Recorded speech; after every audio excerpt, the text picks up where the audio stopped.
Êxodo 37. Bezalel fez a arca com madeira de acácia com 1,10 m de comprimento, 70 centímetros de largura e 70 centímetros de altura. Revestiu-a de ouro puro por dentro e por fora e fez uma moldura de ouro ao seu redor. Fundiu 4 argolas de ouro para ela, prendendo-as a seus 4 pés, com 2 argolas de um lado e 2 do outro. Depois fez varas de madeira de acácia, revestiu-as de ouro e colocou-as nas argolas laterais da arca, para que pudesse ser carregada. Fez a tampa de ouro puro com 1,10 m de comprimento por 70 centímetros de largura. Fez também 2 querubins de ouro batido nas extremidades da tampa. Fez ainda um querubim numa extremidade e o segundo na outra, formando uma só peça com a tampa. Os querubins tinham as asas estendidas para cima, cobrindo com elas a tampa. Estavam de frente um para o outro, com o rosto voltado para a tampa. Fez a mesa de madeira de acácia com 90 centímetros de comprimento, 45 centímetros de largura e 70 centímetros de altura. Revestiu-a de ouro puro e fez uma moldura de ouro ao seu redor. Fez também ao seu redor uma borda com a largura de 4 dedos e uma moldura de ouro para essa borda. Fundiu 4 argolas de ouro para a mesa e prendeu-as nos 4 cantos, onde estavam os seus 4 pés. As argolas foram presas próximas da borda, para que sustentassem as varas usadas para carregar a mesa. Fez as varas para carregar a mesa de madeira de acácia revestidas de ouro. E de ouro puro fez os utensílios para a mesa. Seus pratos e recipientes para incenso, as tigelas e as bacias nas quais se derramam as ofertas de bebidas. Fez o candelabro de ouro puro e batido. O pedestal, a haste, as taças, as flores e os botões formavam com ele uma só peça. 6 braços saíam do candelabro, 3 de um lado e 3 do outro. Havia 3 taças com formato de flor de amêndoa num dos braços, cada uma com botão e flor, e 3 taças com formato de flor de amêndoa no braço seguinte, cada uma com botão e flor. Assim era com os 6 braços que saem do candelabro. Na haste do candelabro havia 4 taças com formato de flor de amêndoa, cada uma com flor e botão. Havia um botão debaixo de cada par dos 6 braços que saíam do candelabro. Os braços com seus botões formavam uma só peça com o candelabro, tudo feito de ouro puro e batido. Fez de ouro puro suas 7 lâmpadas, seus cortadores de pavio e seus apagadores. Com 35 quilos de ouro puro fez o candelabro com seus botões e todos esses utensílios. Fez ainda o altar do incenso de madeira de acácia. Era quadrado, com 45 centímetros de cada lado e 90 centímetros de altura, suas pontas formavam com ele uma só peça. Revestiu de ouro puro a parte superior, todos os lados e as pontas, e fez uma moldura de ouro ao seu redor. Fez também 2 argolas de ouro de cada lado do altar, abaixo da moldura, para sustentar as varas utilizadas para carregá-lo, e usou madeira de acácia para fazer as varas e revestiu-as de ouro. Fez ainda o óleo sagrado para as unções e o incenso puro e aromático, obra de perfumista. Êxodo 38. Fez um altar de madeira de acácia para os holocaustos com 1,35 m de altura.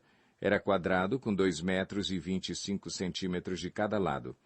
E fez uma ponta em forma de chifre em cada um dos 4 cantos, formando uma só peça com o altar, o qual revestiu de bronze. De bronze fez todos os seus utensílios, os recipientes para recolher cinzas, as pás, as bacias de aspersão, os garfos para a carne e os braseiros. Fez uma grelha de bronze para o altar em forma de rede, abaixo da sua beirada, à meia altura do altar. Fundiu 4 argolas de bronze para sustentar as varas nos 4 cantos da grelha de bronze. Fez as varas de madeira de acácia, revestiu-as de bronze e colocou-as nas argolas, nos 2 lados do altar para que o pudessem carregar. O altar era oco, feito de tábuas. Fez a bacia de bronze e a sua base com os espelhos das mulheres que serviam à entrada da tenda do encontro.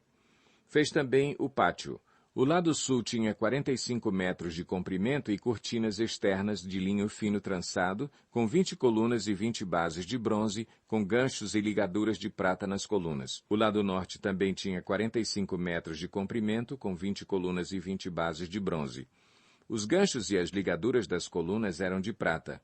O lado ocidental, com suas cortinas externas, tinha 22,5 metros de largura, com 10 colunas e 10 bases, com ganchos e ligaduras de prata nas colunas. O lado oriental, que dá para o nascente, também tinha 22,5 metros de largura. Havia cortinas de 6,75 metros de comprimento num dos lados da entrada, com 3 colunas e 3 bases, e cortinas de 6,75 metros de comprimento no outro lado da entrada do pátio, também com 3 colunas e 3 bases. Todas as cortinas ao redor do pátio eram feitas de linho fino trançado.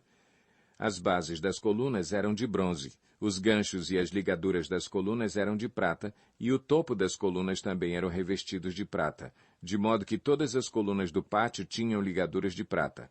Na entrada do pátio havia uma cortina de linho fino trançado e de fios de tecidos azul, roxo e vermelho, obra de bordador. Tinha 9 metros de comprimento e, à semelhança das cortinas do pátio, tinha 2,25 metros de altura, com 4 colunas e 4 bases de bronze. Seus ganchos e ligaduras eram de prata, e o topo das colunas também era revestido de prata. Todas as estacas da tenda do tabernáculo e do pátio que o rodeava eram de bronze. Esta é a relação do material usado para o tabernáculo.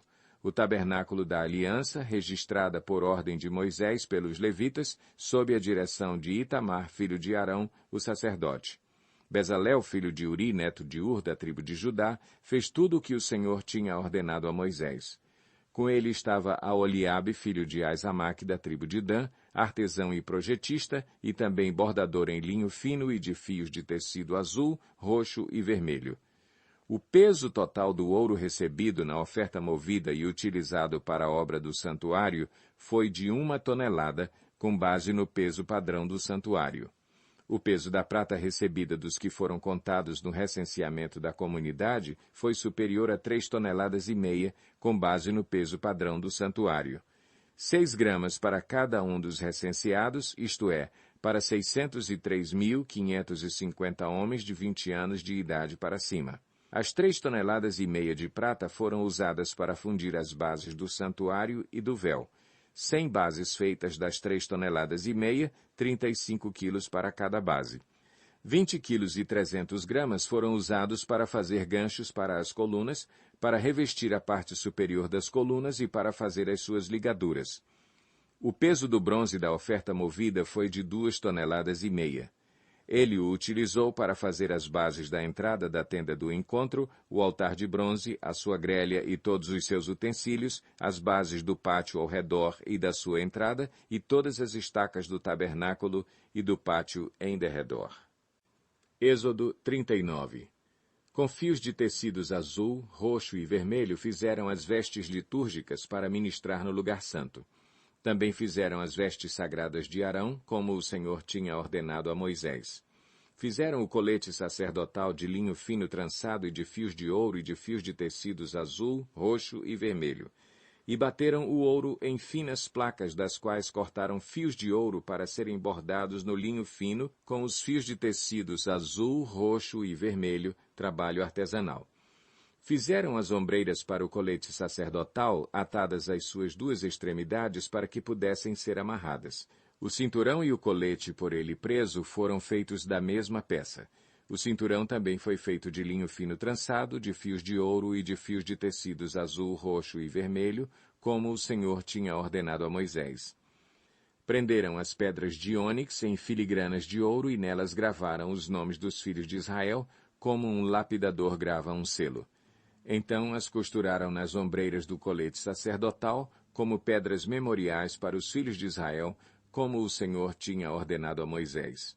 Fizeram o peitoral, trabalho artesanal, como o colete sacerdotal, de linho fino trançado, de fios de ouro e de fios de tecidos azul, roxo e vermelho. Era quadrado, com 1 palmo de comprimento e 1 palmo de largura, e dobrado em 2. Em seguida, fixaram nele 4 fileiras de pedras preciosas. Na primeira fileira havia um rubi, um topázio e um berilo. Na segunda, uma turquesa, uma safira e um diamante. Na terceira, um jacinto, uma ágata e uma ametista. Na quarta, um crisólito, um ônix e um jaspe, todas fixadas em filigranas de ouro. Havia 12 pedras, uma para cada nome dos filhos de Israel, cada uma gravada como um lapidador grava um selo com o nome de uma das 12 tribos. Para o peitoral fizeram correntes trançadas de ouro puro como cordas. De ouro fizeram 2 filigranas e 2 argolas, as quais prenderam as 2 extremidades do peitoral. Prenderam as 2 correntes de ouro às 2 argolas nas extremidades do peitoral e as outras extremidades das correntes às 2 filigranas, unindo-as às peças das ombreiras do colete sacerdotal na parte da frente. Fizeram outras 2 argolas de ouro e as prenderam às 2 extremidades do peitoral na borda interna, próxima ao colete sacerdotal. Depois fizeram mais 2 argolas de ouro e as prenderam na parte inferior das ombreiras, na frente do colete sacerdotal, próximas da costura, logo acima do cinturão do colete sacerdotal. Amarraram as argolas do peitoral às argolas do colete com um cordão azul, ligando-o ao cinturão, para que o peitoral não se separasse do colete sacerdotal, como o Senhor tinha ordenado a Moisés. Fizeram o manto do colete sacerdotal inteiramente de fios de tecido azul, obra de tecelão, com uma abertura no centro. Ao redor dessa abertura havia uma dobra tecida como uma gola, para que não se rasgasse. Fizeram romãs de linho fino trançado e de fios de tecidos azul, roxo e vermelho em volta da borda do manto. Fizeram ainda pequenos sinos de ouro puro, atando-os em volta da borda entre as romãs. Os sinos e as romãs se alternavam por toda a borda do manto, tudo feito para ser usado ao se ministrar, como o Senhor tinha ordenado a Moisés. Para Arão e seus filhos fizeram de linho fino as túnicas, obra de tecelão, o turbante, os gorros e os calções de linho fino trançado. O cinturão também era de linho fino trançado e de fios de tecidos azul, roxo e vermelho, obra de bordador, como o Senhor tinha ordenado a Moisés. Fizeram de ouro puro o diadema sagrado e gravaram nele como se grava um selo, consagrado ao Senhor. Depois usaram um cordão azul para prendê-lo na parte de cima do turbante, como o Senhor tinha ordenado a Moisés. Assim foi encerrada toda a obra do tabernáculo, a tenda do encontro. Os israelitas fizeram tudo conforme o Senhor tinha ordenado a Moisés. Então trouxeram o tabernáculo a Moisés, a tenda e todos os seus utensílios, os ganchos, as molduras, os travessões, as colunas e as bases, a cobertura de pele de carneiro tingida de vermelho, a cobertura de couro e o véu protetor, a arca da aliança com as suas varas e a tampa, a mesa com todos os seus utensílios e os pães da presença, o candelabro de ouro puro com a sua fileira de lâmpadas e todos os seus utensílios e o óleo para a iluminação, o altar de ouro, o óleo da unção, o incenso aromático e a cortina de entrada para a tenda, o altar de bronze com a sua grelha, as suas varas e todos os seus utensílios, a bacia e a sua base, as cortinas externas do pátio com as suas colunas e bases e a cortina para a entrada do pátio, as cordas e estacas da tenda do pátio, todos os utensílios para o tabernáculo, a tenda do encontro e as vestes litúrgicas para ministrar no lugar santo, tanto as vestes sagradas para Arão, o sacerdote, como as vestes de seus filhos, para quando servissem como sacerdotes. Os israelitas fizeram todo o trabalho conforme o Senhor tinha ordenado a Moisés. Moisés inspecionou a obra e viu que tinham feito tudo como o Senhor tinha ordenado. Então Moisés os abençoou. Êxodo 40. Disse o Senhor a Moisés: Arme o tabernáculo, a tenda do encontro, no 1º dia do 1º mês. Coloque nele a arca da aliança e proteja-a com o véu. Traga a mesa e arrume sobre ela tudo o que lhe pertence. Depois traga o candelabro e coloque as suas lâmpadas. Ponha o altar de ouro para o incenso diante da arca da aliança e coloque a cortina à entrada do tabernáculo. Coloque o altar dos holocaustos em frente da entrada do tabernáculo da tenda do encontro. Ponha a bacia entre a tenda do encontro e o altar e encha-a de água. Arme ao seu redor o pátio e coloque a cortina na entrada do pátio. Unja com o óleo da unção o tabernáculo e tudo o que nele há. Consagre-o, e com ele tudo o que lhe pertence, e ele será sagrado. Depois, unja o altar dos holocaustos e todos os seus utensílios, consagre o altar, e ele será santíssimo. Unja também a bacia com a sua base e consagre-a. Traga Arão e seus filhos à entrada da tenda do encontro e mande-os lavar-se. Vista depois Arão com as vestes sagradas, unja-o e consagre-o para que me sirva como sacerdote. Traga os filhos dele e vista-os com túnicas. Unja-os como você ungiu o pai deles para que me sirvam como sacerdotes. A unção deles será para um sacerdócio perpétuo, geração após geração. Moisés fez tudo conforme o Senhor lhe havia ordenado. Assim, o tabernáculo foi armado no primeiro dia do primeiro mês do segundo ano. Moisés armou o tabernáculo, colocou as bases em seus lugares, armou as molduras, colocou as vigas e levantou as colunas. Depois estendeu a tenda sobre o tabernáculo e colocou a cobertura sobre ela, como o Senhor tinha ordenado. Colocou também as tábuas da aliança na arca, fixou nela as varas e pôs sobre ela a tampa. Em seguida trouxe a arca para dentro do tabernáculo e pendurou o véu protetor, cobrindo a arca da aliança como o Senhor tinha ordenado. Moisés colocou a mesa na tenda do encontro, no lado norte do tabernáculo, do lado de fora do véu, e sobre ela colocou os pães da presença diante do Senhor, como o Senhor tinha ordenado. Pôs o candelabro na tenda do encontro, em frente da mesa, no lado sul do tabernáculo, e colocou as lâmpadas diante do Senhor, como o Senhor tinha ordenado. Moisés também pôs o altar de ouro na tenda do encontro, diante do véu, e nele queimou incenso aromático, como o Senhor tinha ordenado. Pôs também a cortina à entrada do tabernáculo. Montou o altar de holocaustos à entrada do tabernáculo, a tenda do encontro, e sobre ele ofereceu holocaustos e ofertas de cereal, como o Senhor tinha ordenado. Colocou a bacia entre a tenda do encontro e o altar, e encheu-a de água. Moisés, Arão e os filhos deste usavam-na para lavar as mãos e os pés. Sempre que entravam na tenda do encontro e se aproximavam do altar, eles se lavavam, como o Senhor tinha ordenado a Moisés. Finalmente, Moisés armou o pátio ao redor do tabernáculo e colocou a cortina à entrada do pátio. Assim Moisés terminou a obra. Então a nuvem cobriu a tenda do encontro e a glória do Senhor encheu o tabernáculo. Moisés não podia entrar na tenda do encontro porque a nuvem estava sobre ela e a glória do Senhor enchia o tabernáculo. Sempre que a nuvem se erguia sobre o tabernáculo, os israelitas seguiam viagem. Mas se a nuvem não se erguia, eles não prosseguiam, só partiam no dia em que ela se erguia. De dia, a nuvem do Senhor ficava sobre o tabernáculo, e de noite havia fogo na nuvem, à vista de toda a nação de Israel em todas as suas viagens.